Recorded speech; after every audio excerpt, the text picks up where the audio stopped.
Alors salut et bienvenue dans cette nouvelle vidéo. Donc cette vidéo qui va traiter de la création d'entreprise. Donc elle se divisera en deux parties parce que ça va être un petit peu long sinon. Et donc du coup dans cette première partie on va parler études de marché, comment préparer la création de son entreprise et comment faire une étude de marché complète. Donc je vais revenir en détail sur tous les points qui sont pour moi indispensables pour faire une étude de marché.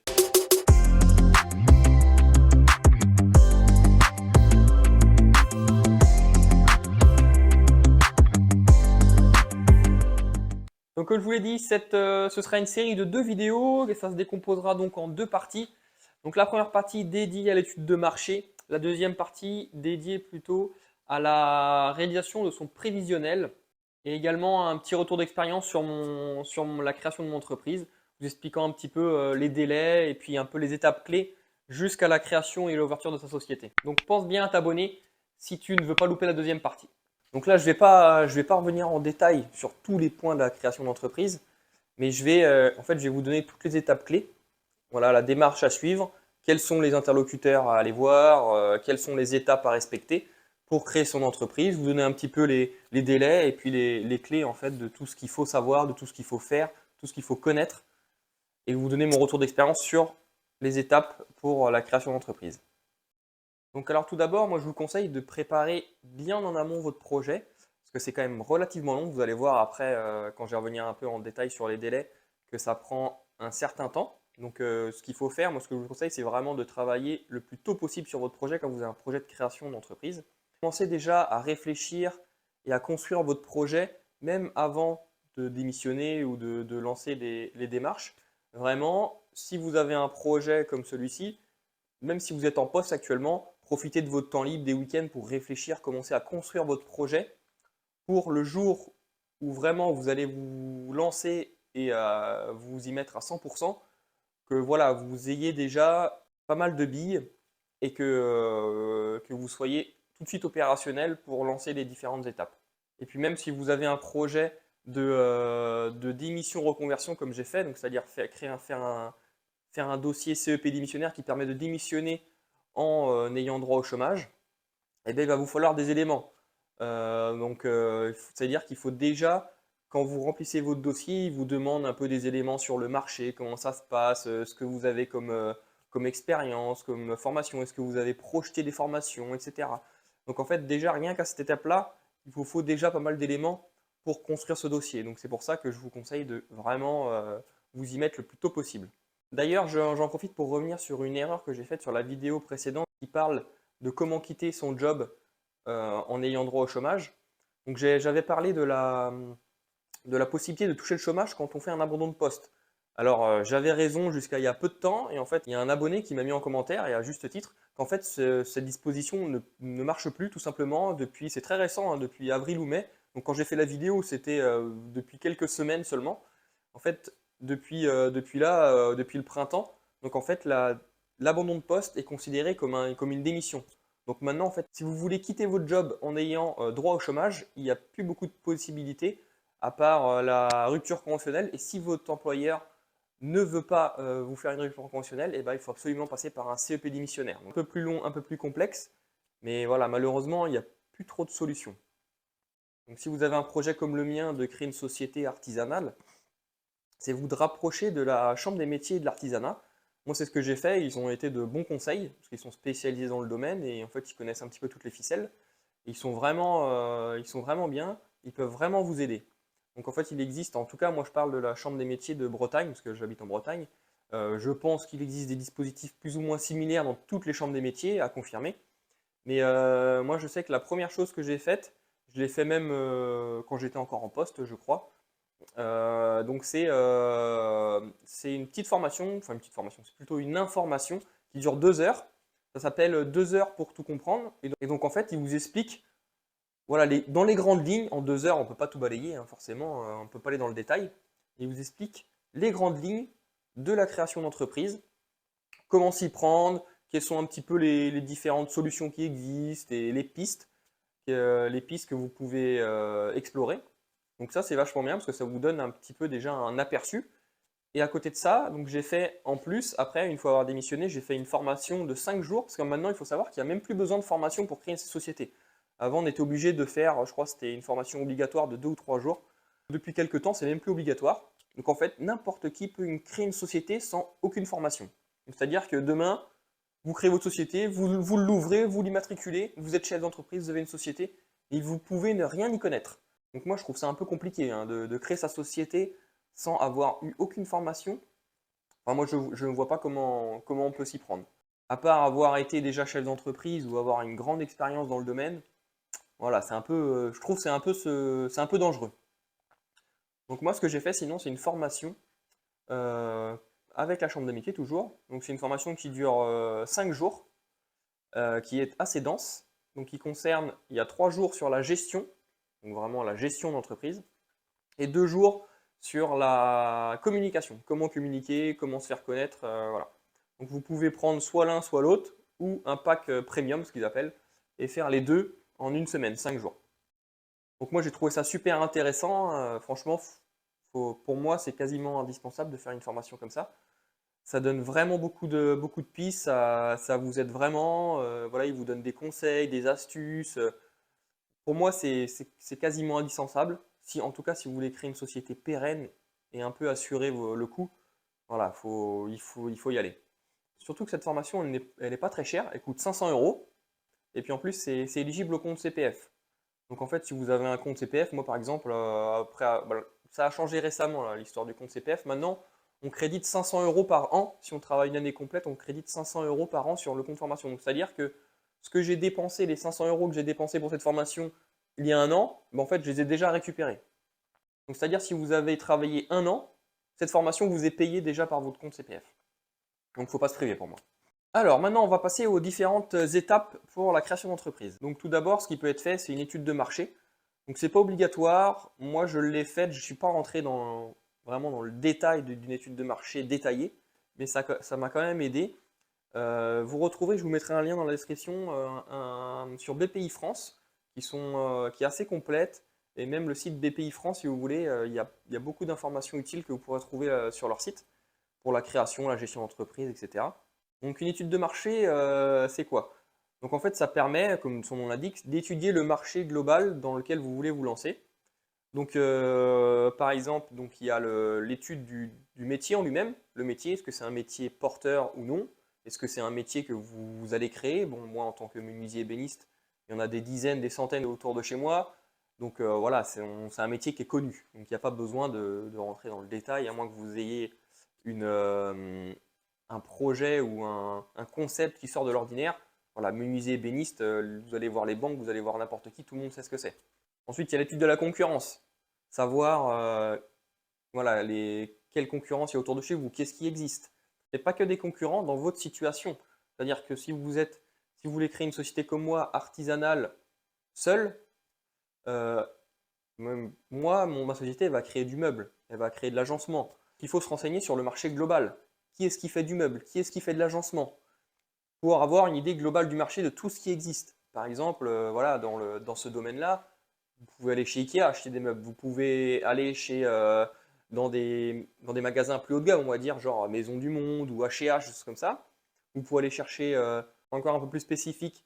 Je sais qu'il existe des magasins de meubles un peu sur mesure, mais pas trop. Vous pouvez juste voilà, choisir quelques éléments. Vous pouvez aller voir, je sais pas, des cuisinistes, des agenceurs, des Xina, des Cuisinella, des choses comme ça qui savent vous faire de l'agencement. Il existe forcément des petits artisans comme ce que vous faites vous. Il existe des petites sociétés où il y a comme moi une seule personne. Il existe des sociétés, des petites PME où ils sont 2, 3, 4. Il existe des grandes PME où ils sont 15, 20. Et puis il existe des grandes sociétés où ils sont plusieurs dizaines, plusieurs centaines. Donc voilà, c'est là où il faut étudier son marché en disant, moi je me positionne là, voilà ce qui existe et voilà ma proposition. Qu'est-ce qui me différencie un petit peu des autres? Qu'est-ce que je vais faire? Quelle est ma part de marché? Voilà, un Ikea n'aura pas la même part de marché que moi qui est tout seul à fabriquer du meuble sur mesure. Voilà, donc il faut se différencier, voir d'une manière globale le marché dans lequel vous vous positionnez. Donc moi, le marché du meuble en règle générale. Donc voilà, vous pouvez aussi vous renseigner, il y a des sites qui existent qui parlent un petit peu de ce métier-là, de ce domaine-là, un petit peu la dynamique du marché, quoi. Et aussi, quand vous étudiez un petit peu la concurrence, il faut voir un peu ce qu'ils proposent, quels sont les prix pratiqués, sur quel secteur géographique ils interviennent, parce que moi, un artisan qui fait la même chose que moi, qui habite à 200 km, ce ne sera pas un concurrent. En tout cas, pas un concurrent direct. Moi, je travaille assez localement. Un client qui cherche un menuisier agenceur, en principe, il le cherche dans une dizaine, enfin, quelques dizaines de kilomètres autour de chez lui, voire à l'échelle d'un département. Par contre, il existe des sociétés, elles, qui travaillent au niveau national, international, sur plusieurs départements, sur plusieurs régions. Donc en fait, voilà, c'est pareil, il faut se positionner par rapport à sa zone géographique. J'ai aussi étudié, moi, savoir comment ils communiquaient, comment ils se faisaient connaître.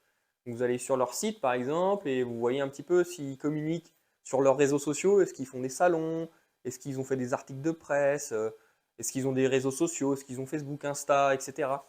Donc ça permet aussi d'avoir des pistes, quoi, en se disant, voilà, eux, ils sont un petit peu sur le même domaine que moi, ils fonctionnent comme ci, comme ça a l'air de fonctionner, donc ça donne des pistes aussi pour avoir une manière de communiquer de son côté. Ce qui peut être intéressant aussi, c'est d'aller rencontrer ses concurrents, entre guillemets, même si moi j'appelle plutôt ça des confrères, on va dire, parce que c'est rare qu'une personne fasse exactement la même chose que toi, chacun a un petit peu ses spécificités. Par exemple, il y en a qui travaillent beaucoup plus le bois massif, d'autres qui font que de l'agencement, d'autres qui sont spécialisés dans la cuisine, voilà. Donc en fait, même une entreprise qui ressemble à la mienne, on peut ne pas du tout être en concurrence. Et donc en fait, moi, ce que j'ai fait aussi, ce qui peut paraître un peu bizarre au début, c'est d'aller voir ses concurrents, ses confrères justement. J'ai participé. Je suis allé avant de créer ma société, j'ai été sur des salons en fait et j'ai pu échanger avec ces personnes et du coup c'est très instructif la plupart du temps.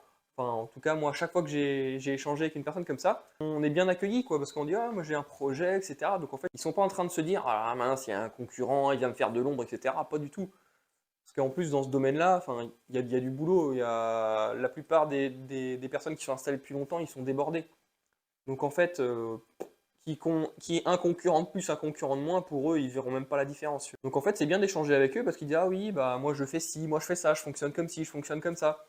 Et c'est vachement intéressant. Et puis même moi, j'ai rencontré des gens. Bon, j'ai pas encore eu l'occasion de travailler avec eux, mais ils m'ont dit ah bah si tu as besoin d'un coup de main, si on a besoin si on a un gros chantier, on filera un coup de main, etc. Donc en fait, c'est super intéressant de connaître ses confrères, ses concurrents autour de chez soi parce que on peut être amené à travailler ensemble, on peut être amené à faire des chantiers ensemble. Donc voilà, faut pas hésiter à aller rencontrer les personnes qui font la même chose ou des choses similaires proches de chez soi. Ensuite, dans l'étude de marché, donc, ils vous demandent d'étudier les fournisseurs. Ça, c'est intéressant parce que quand vous allez vouloir fabriquer un meuble, par exemple, eh bien, il va falloir vous fournir en matériel. Donc ça, pareil, donc c'est à vous d'étudier. Soit vous connaissez bien le domaine, et là, il n'y a pas de sujet parce que vous travaillez depuis longtemps. Si vous étiez salarié dans une entreprise, vous savez à peu près avec qui votre entreprise travaille.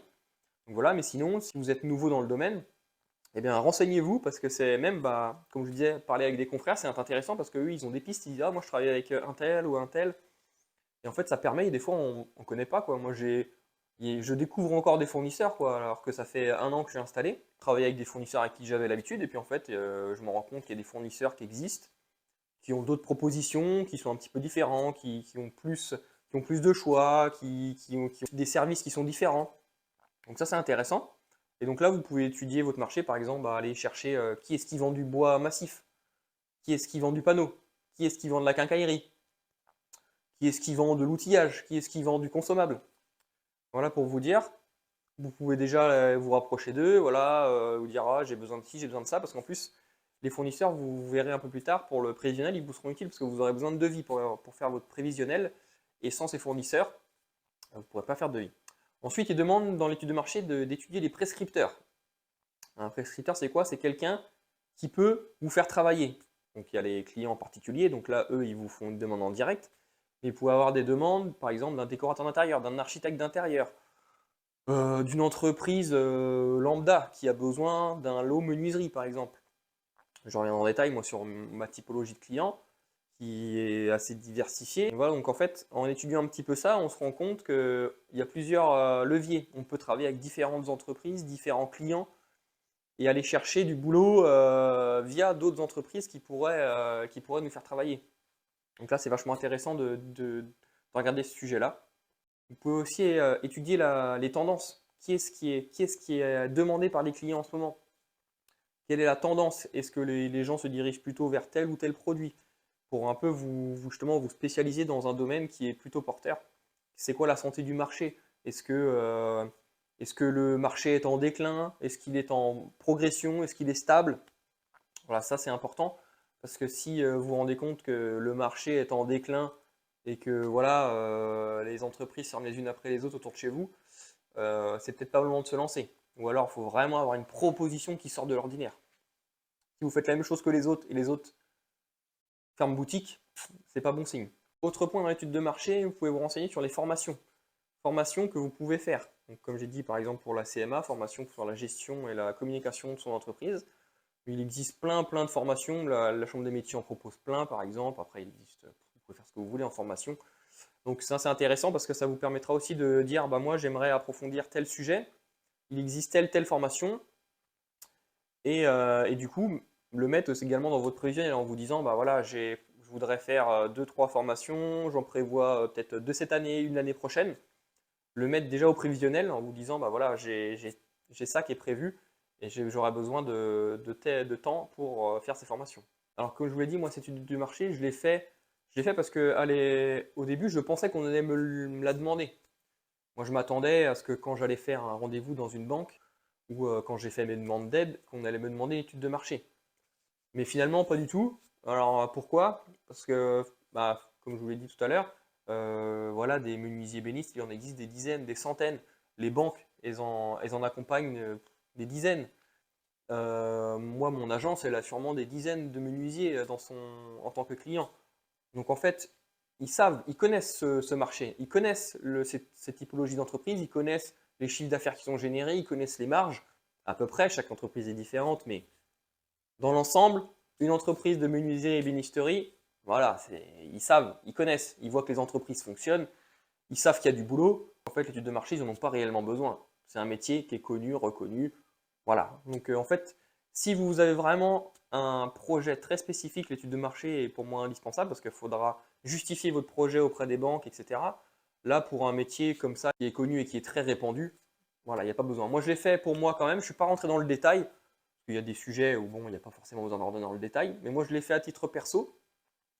Juste bah, justement pour me forcer à me poser des questions, à me dire ah oui, comment est-ce qu'ils font eux, comment ça fonctionne, comment je me positionne par rapport aux autres, etc. Donc ça c'est intéressant d'approfondir ces sujets-là. Et même de toute façon, ça permet également quand vous rencontrez une banque, même s'il ne vous demande pas l'étude de marché complète, il va vous poser quand même des questions. Qu'est-ce que vous allez proposer? C'est quoi votre différence par rapport aux autres, etc. Donc il va vous poser quand même quelques questions.